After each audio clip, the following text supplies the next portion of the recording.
What's going on, guys? This is Social Science Simplified, and welcome back to today's video. And in today's video, we are going to be taking a look at the map for the 2024 Senate elections. In 2024, all of the Class 1 Senate seats are up for grabs. These will be the same Senate seats that were up in 2018, because senators serve 6-year terms. So, looking at this map at face value here, it's already not a great map for the Democratic Party. And I'll give you an example of what this means. In 2022, the Democrats had a very favorable map for the Senate elections. They were not defending a single Senate seat in a state that Donald Trump carried in 2020. Additionally, they were defending less seats, and on top of that, the Republicans were defending 2 Senate seats in states that Joe Biden carried in 2020, the open seat in Pennsylvania and Senator Ron Johnson's seat in Wisconsin. But now looking at this map, the Republicans are not defending a single Senate seat that Joe Biden carried in 2020. And additionally, the Democrats are defending 3 Senate seats in states that Trump carried in 2020.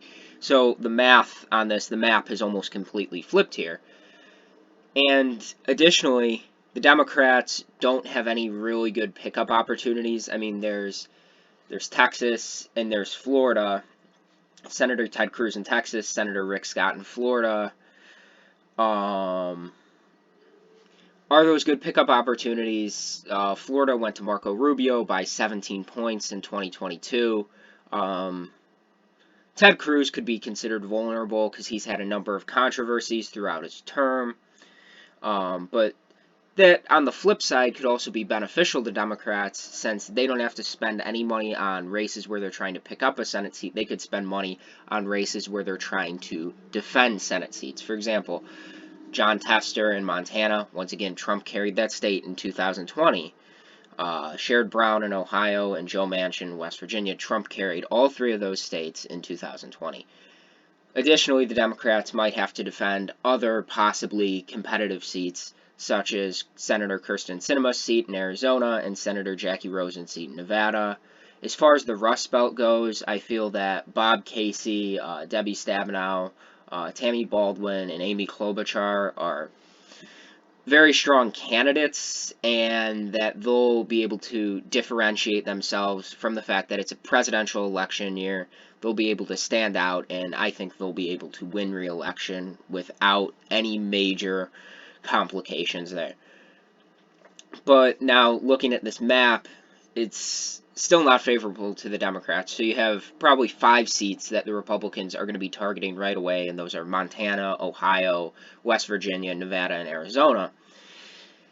And granted, Montana, Jon Tester won his first election in Montana in 2006. And he has won re-election every cycle since then. And he tends to do pretty well. He won re-election in 2018, despite the fact that the Republicans still managed to pick up 2 Senate seats in a blue wave year in 2018. But the Republicans do have possibly strong challengers who could run against Jon Tester. They now have 2 U.S. representatives, Ryan Zinke and Matt Rosendale in Montana, who are potentially strong candidates to run against Jon Tester. They have a governor in Montana who will be up for re-election in 2024. He could choose to run for re-election, or he could choose to run for Senate, and that's Greg Gianforte, who is the former at-large representative for Montana. But once again, Jon Tester has done a good job is differentiating himself from his party in the same way that Mary Peltola, the U.S. representative for Alaska, has done for herself, in the way that she is Alaska first, he is Montana first. He's done a good job asserting himself as an independent, pro-Montana senator. And he's done a good job working across the aisle and being very pragmatic, and I think he could win re-election. I think he's one of the candidates in a stronger position in these 5 races that the Republicans will be targeting right off the bat. And I'm going to go over each of these 5 races. And then Ohio, Senator Sherrod Brown is a very strong candidate. He's the only Democrat that has been able to win statewide in years.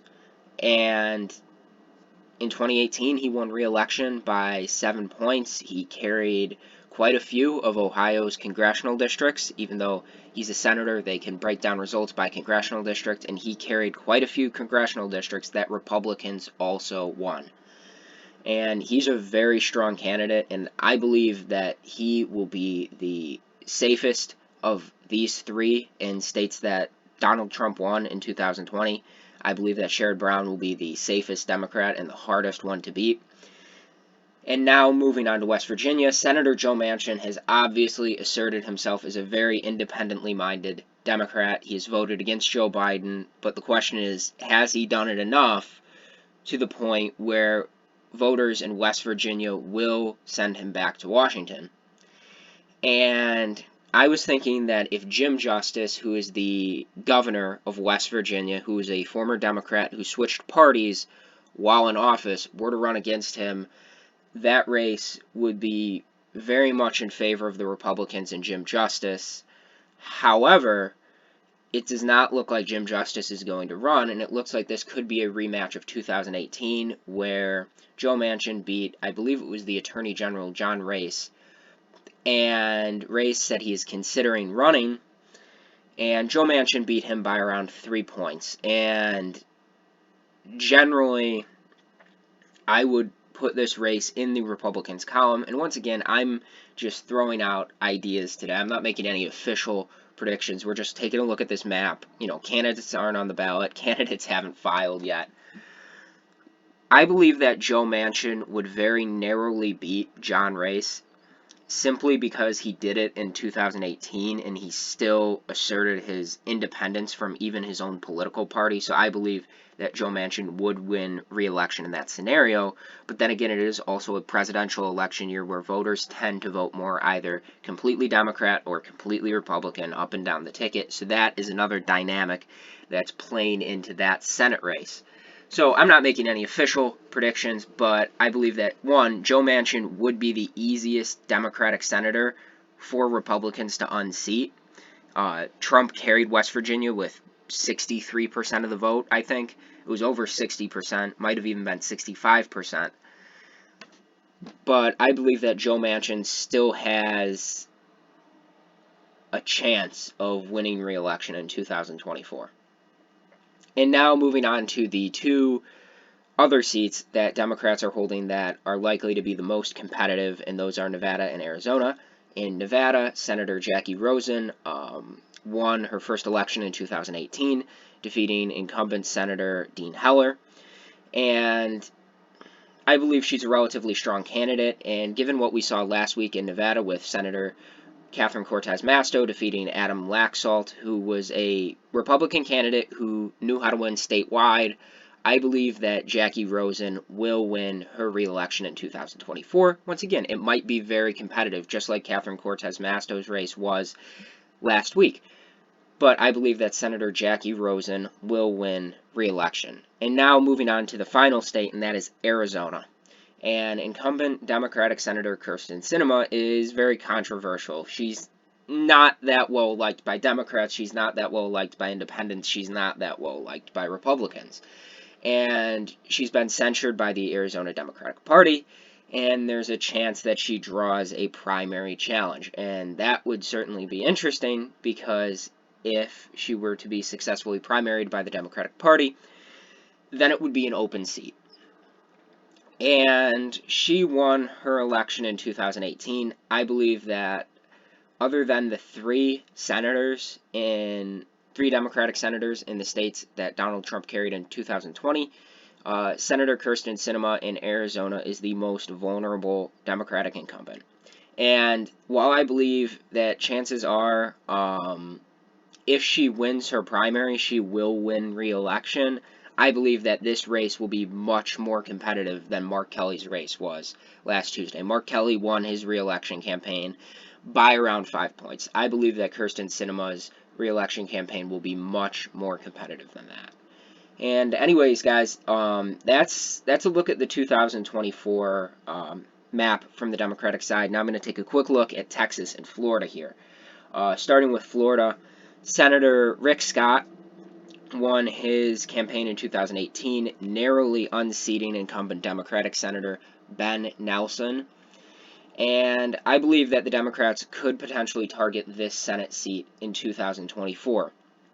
Once again, Florida has shifted towards the Republican Party, but I believe through successful candidate recruitment, the Democratic Party could make this race somewhat competitive.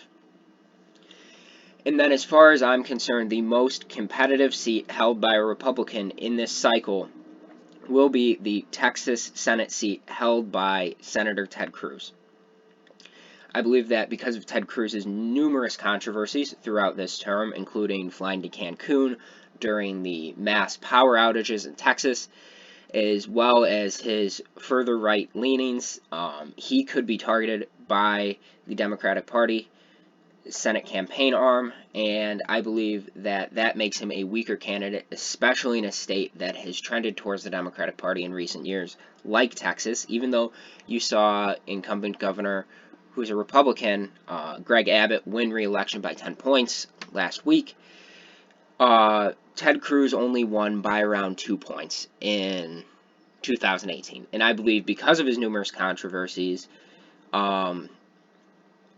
that the Democratic Senate campaign arm will definitely be targeting his seat, and I believe that that race could get competitive depending on the candidate. If the Democrats run a very strong candidate, they could make it extremely competitive and potentially even flip the seat. Once again, all of this, all 7 of these seats that I discussed, all this remains to be seen. No candidates are on the ballot yet. And very few have even declared that they're running or they're retiring. I think Sherrod Brown is the only one so far who's declared that he is running. Anyway, guys, this has been a look at the 2024 Senate map. I hope you guys enjoyed the video. Once again, like I said, I'm trying to get back to daily uploads, trying to bring you guys more content. Hope you guys are finding the content informational. Hope you guys are having a great day. Please remember to like and subscribe and stay tuned for the next video. Have a great day, guys.